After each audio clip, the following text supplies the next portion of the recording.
Ness-ana TV.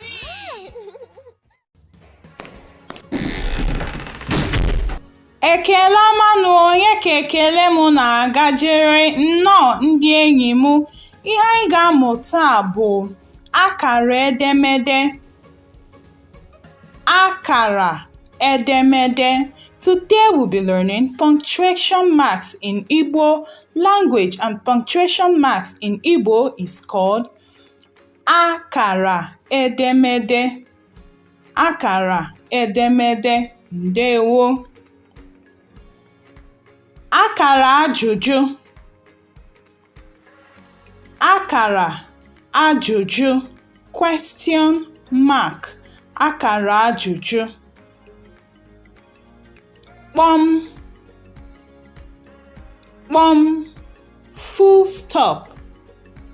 Kpọm.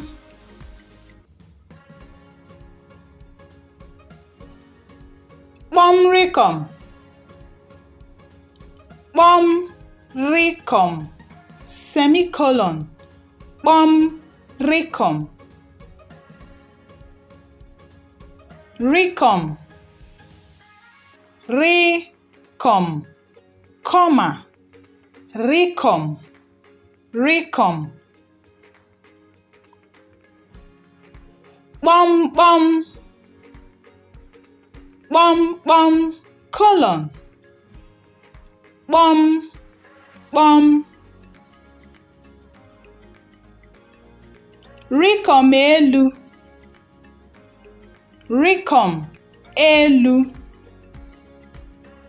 Rikom elu. Apostrophe. Ndewo ndị enyi m ndị na-eme nke ọma. Ngwanụ ka anyị mụgharịa ya ọzọ. Akara ajụjụ. Akara ajụjụ. Kpọm. Kpọm. Kpọm rikom. Kpọm rikom. Rikom. Rikom. Rikom.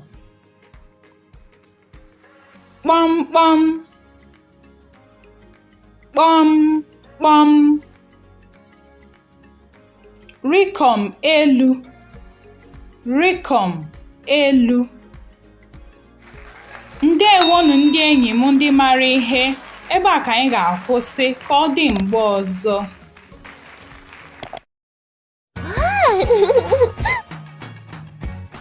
Ness-ana.